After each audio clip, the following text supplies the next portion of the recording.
በስመ አብ ወወልድ ወመንፈስ ቅዱስ አሐዱ አምላክ አሜን። አንድ አምላክ በሚሆን በአብ በወልድ በመንፈስ ቅዱስ ስም እናምናለን። ይህ ገድልና ምስክርነት ህዳር 25 ቀን የሚነገር ተጋድሎውን የፈጸመው ኃያልና ብርቱ የሆነው የቅዱስ መርቆሬዎስ ሰማዕት ነው። ጸሎቱና በረከቱ በአገራችን በኢትዮጵያ በሕዝበ ክርስቲያኑ ሁሉ ላይ ለዘላለሙ አድሮ ይኑር አሜን። በጣዖት አምላኪው በከሃዲው ንጉሥ በዳኪዎስ ዘመን እንዲህ ሆነ። ከንጉሥ ሹማምንቶች ዘንድ በክርስቶስ ያመነ ቢስጦስ የሚባል ሰው ነበር። ጥበብን የተማረ ፒሉፓዴር የሚባልም አንድ ሰው ነበር። ጦር ውጊያን፣ ፈረስ ግልቢያን፣ ጦር ውርወራን ሁሉንም ተማረ። በሐሳቡ ሁሉ በስውር በክርስቶስ የሚያምን ሆነ። መጽሐፍትንም ያነባል። ልጁ ፒሉፓዴር እያደገ መጣ። የክርስቶስንም ስም መውደድ ጀመረ፣ ያምንበታልም። ጾምን ጸሎትንና ምጽዋትን ቢያበዛም ደም ግባቱ የሚያምር ፊቱ የሚያበራ ሆነ። ሰውነቱም ንጹሕ ሆነ። ድሃን የሚወድ ርኅሩህም ነው። አባቱና እናቱም ያገባ ዘንድ ሁልጊዜ ይጠይቁታል። እርሱ ግን ማግባት አልፈልግም አለ። አባቱ ከሞተ በኋላ ንጉሥ ጠርቶ በአባቱ ዙፋን አስቀመጠው። ስሙንም መርቆሬዎስ ብሎ ሰየመው። ንጉሡ ፈጽሞ ይወደዋል። እድሜውም 25 ዓመት ከሆነ በኋላ የእግዚአብሔር መልአክ በእጁ ሰይፍ ተይዞ በሌሊት አየው። መርቆሬዎስ ሆይ ሰላም ላንተ ይሁን፣ ጽና፣ ጠላትህን ታሸንፋለህ፣ አትፍራ አለው። ከዚህ በኋላ ሰይፍ ሰጠውና ከእርሱ ተሰወረ። ከዚህ ቀን በኋላ በርበር የሚባሉ ጠላቶች መጡ። ከንጉሥ ዳኪዎስም ሀገር ደርሰው ጠላትን ማረኩ። ዳኪዎስ ሰራዊቱን ሰብስቦ ሊዋጋቸው መጣ። ቅዱስ መርቆሬዎስ ተነሳና ከበርበር ሰራዊት ጋር ውጊያ ገጠመ። ንጉሡንና መኳንንቶቹንም ገደላቸው፣ አባረራቸውም። ከሰራዊታቸውም ብዙዎችን ገደለ። ንጉሥ ዳኪዎስ የበርበር ሰዎችን ባሸነፈ ጊዜ በታላቅ ደስታ ወደ ሀገሩ ተመለሰ።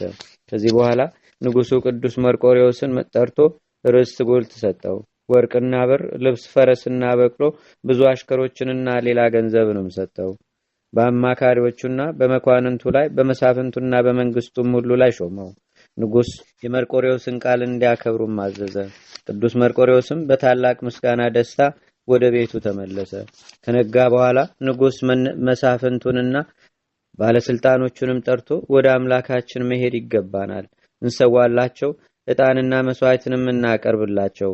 በጠላቶቻችንም ላይ እነርሱ ኃይልንና ድልን ስለሰጡን አሸንፈናቸዋልና ገድለናቸዋልምና አላቸው። ንጉሡ ከመሳፍንቱና ከባለስልጣናቱ ጋር ተነሳና ወደ ጣዖቶቻቸው ሄዱ። ቅዱስ መርቆሬዎስ ግን ከእነርሱ ጋር ላለመሄድ ወደ ኋላ ቀርቶ ፈረሱን ያዘ። በሄዱ ጊዜም ወደ ቤቱ ተመለሰ። ከንጉሡ ሰራዊቶች አንዱ መጥቶ ንጉሥ ሆይ ለዘላለም ሕያው ነህ፣ በመሳፍንቶች ላይና በባለስልጣኖች ላይ የሾምከውና ያከበርከው ታላቅ ሀብትንም የሰጠኸው ይህ መርቆሬዎስ ትእዛዝህን አላከበረም፣ ቃልህንም አልሰማም፣ ለአምላኮችም አልሰገደም አለው።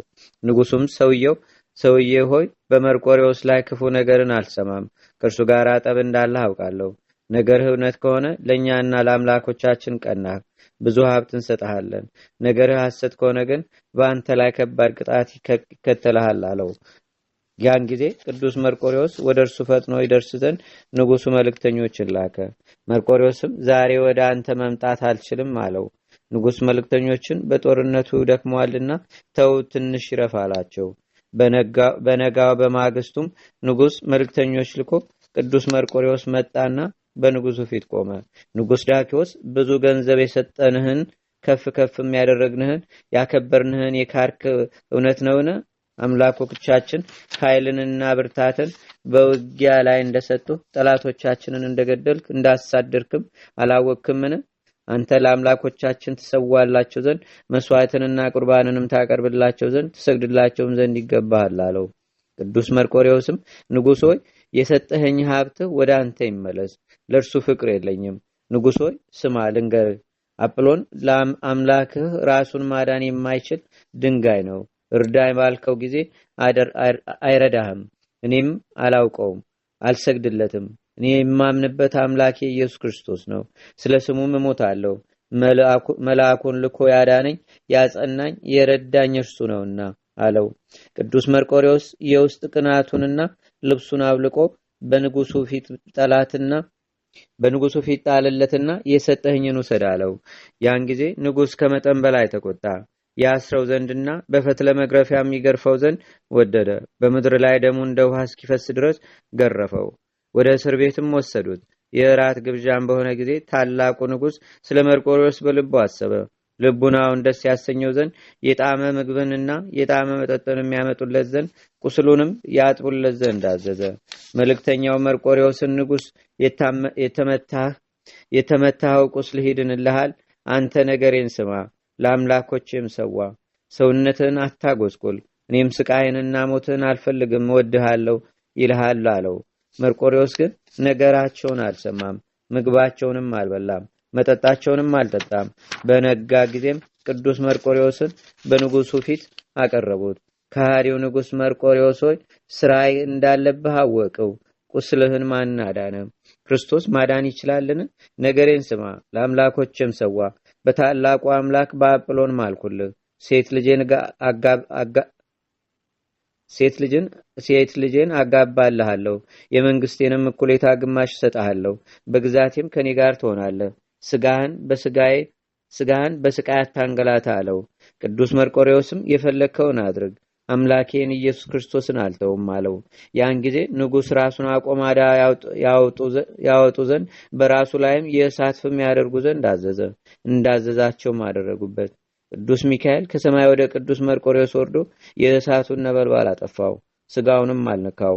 ከሃዲው ንጉስ የብረት አልጋ ያመጡ ዘንድ በስሩም እሳት ያነዱ ዘንድ ቅዱስ መርቆሬዎስንም በላዩ ላይ ያስቀምጡት ዘንድ አዘዘ። ነገር ግን ምንም አልደረሰበትም። ንጉስ እጁንና እግሩን ያስሩት ዘንድ ዳግመኛም በፈረስ ጅራት ያስሩት ዘንድ አዘዘ። ወደ ሁሉም የሀገር ዳርቻም ጎተቱት፣ ወደ ወህኒ ቤትም አስገቡት። ነገር ግን ቅዱስ ሚካኤል መልአክ ያጸነዋል። የንጉሱ ባለሟሎች ሰራዊቱና መሳፍንቱ በጧት መርቆሬዎስ ወዳለበት ወህኒ ቤት ሄደው ይህን ታላቅ መከራ ተሸክመ ስናይህ ወዮልን፣ ለነፍስ ራራ፣ ስጋህን በዚህ መከራ አታሰቃይ፣ ምክራችንንም ስማ አሉት። ወደ ንጉሱ ተመልሰው በፊታችን መርቆሬዎስን ታሰቃየው ዘንድ አንሻም፣ ነገር ግን ምክራችን ነገራችንን ካልሰማ ብቻህን ትተን እንሄዳለን ብለው ጮሁበት። ከዚህ በኋላ በኪሩቤል ላይ የሚቀመጥ ዙፋኑ እሳት የሆነ ኪሩቤል የሚሸከሙት ጌታችንና አምላካችን መድኃኒታችን ኢየሱስ ክርስቶስ በመንፈቀ ሌሊት በወህኒ ቤት ለቅዱስ መርቆሬዎስ ታየው። ቅዱስ መርቆሬዎስን እኔ የመረጥኩ በአላውያን ነገስታትም ፊትም በስሜ ያመንክ ወዳጄ ሆይ ሰላም ላንተ ይሁን። ስምህን በሕይወት መጽሐፍ ጻፍኩልህ። 3 አክሊሎችንም ሰጠው። አንዱ ስለ ድንግልና፣ ሁለተኛውም ስለ እምነትህ፣ ሶስተኛውም ደግሞ ስለ ስሜ ደምህ በመፍሰሱ ሰጠው አለው። ዳግመኛም እግዚአብሔር መርቆሬዎስን በስምህ ቤተ ክርስቲያንን ለሰራ እኔ ከአብርሃም ከይስሐቅ ከያዕቆብ አጠገብ ለዘላለሙ በመንግስተ ሰማያት ቤትን እሰራለታለሁ። ዕጣንንና ቁርባንን ለቤተ ክርስቲያን ለሚሰጡ ሁሉ እኔ የአቤልንና የቆርኔሌዎስን መስዋዕት እንደተቀበልኩ እቀበለዋለሁ። ልጁን በስምህ ለሚሰይም እኔ በመንግስተ ሰማያት ዋጋውን ከፍለዋለሁ። ገድልህን ለሚጽፍ ለሚያጽፍ ከቤቱም ለሚያስቀምጥ በቤቱ ውስጥም ሕማም ችግርና ረሃብ አይኖርም አለው። ከዚህ በኋላ መድኃኒታችን ለመርቆሬዎስ ሰላምታ ሰጥቶት በታላቅ ምስጋና ወደ ሰማይ አረገ። ከነጋ በኋላ ከሃዲው ንጉስ መርቆሬዎስን ያመጡት ዘንድ ከሀገር አውጥተውም በጫካና በወንዝ ዳር ወስደው አንገቱንም በሰይፍ ቆርጡት ዘንድ አዘዘ። እጁንና እግሩን አስረው ወሰዱት። ከብረቱ ክብደትም የተነሳ ሲሄድ ወደቀ። መርቆሬዎስም ቆሞ እጁን ዘርግቶ ወደ እግዚአብሔር ጸለየ። አባታችን መምህራችን ዓለምን ሁሉ የያዝክ አምላካችን መድኃኒታችን ኢየሱስ ክርስቶስ ሆይ አመሰግንሃለሁ። መንፈስ ቅዱስ ሆይ አመሰግንሃለሁ። ጰራቅሊጦስ ሆይ እለምንሃለሁ። መምህሬ አምላኬ ኢየሱስ ክርስቶስ ሆይ ነፍሴን ተቀበል። እንደ ንጹህ ዕጣንም በፊትህ አሳርጋት አለ። ዳግመኛም ስጋዬን የሚጠብቅ ቅዱስ ሚካኤልን ትልክልኝ ዘንድ እለምንሃለሁ። ጌታዬና አምላኬ መድኃኒቴ ኢየሱስ ክርስቶስ ሆይ ስጋዬን የሚቀብር አንተ ወደ ፈለክበት የሚወስድ እዘዝ። ስጋዬ በአንተ ዘንድ የተዘጋጀ ይሁን። ልጃቸውንም አንተ አጽናው። ስጋዬን የሚገንዙትንም ጠብቃቸው። ጌታዬ ሆይ ስጋዬ ወደ ተቀመጠበት ጦር ወይም ሰይፍ ወይም መንፈስ ርኩስ እንዳይቀርብ እለምንሃለሁ አለ። ምስጋናና ውዳሴ ኃይል ከአባትህ ጋር ማህያዊ ከሚሆን ከመንፈስ ቅዱስም ጋር ላንተ ይሁን ዛሬም ዘውትርም ለዘላለሙ አሜን። ኅዳር 25 ቀን ራሱን ሰጠ። አንገቱንም ቆረጡት። ሰማዕትነቱንም በእግዚአብሔር ሰላም ተፈጸመ። አሜን። መርቆሬዎስም ብዙ ታምራትን አደረገ። ጸሎቱና በረከቱ በአገራችን በኢትዮጵያ በሕዝበ ክርስቲያኑ ሁሉ ላይ ለዘላለሙ አድሮ ይኑር። አሜን።